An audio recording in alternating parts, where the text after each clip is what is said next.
Zdravo svima, danas pripremamo jedno super sredstvo protiv komaraca, potpuno prirodno, koje možete prskati po koži kao i u prostorijama u kojima želite da sataresite komaraca. Najpre će nam trebati jedna prazna bočica sa raspršivačem.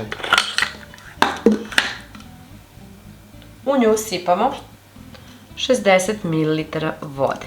Može biti obična ili destilovana. U bočicu ćemo zatim da sipamo 60 ml jabukovog sirćeta.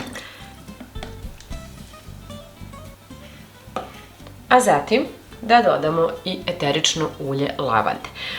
Osim lavande, u ovo možete da dodate i eterično ulje čajevca, limunske trave ili ulja eukaliptusa.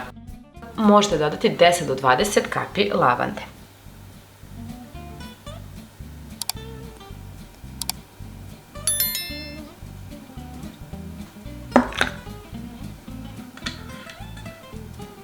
Zatvorit ćemo zatim,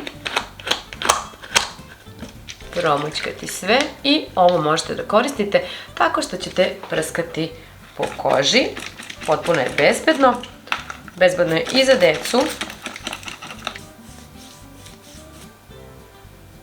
Ima ugodan miris uprkos sirćetu, a ovo sredstvo definitivno i ove mirise komarci nikako ne vole. Osim što možete da prskate po koži, možete prskati po prostoriji, ovako, prskate po prostoriji, a možete i da poprskate štokove, jer se tu skupljaju komarci.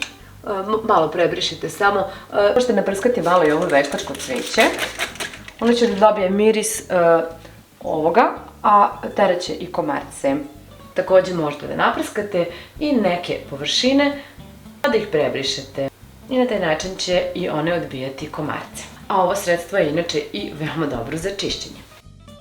Inače, mirisat će vam cela kuća na ovo, ali svakako neće biti komaraca, a sredstvo je prirodno.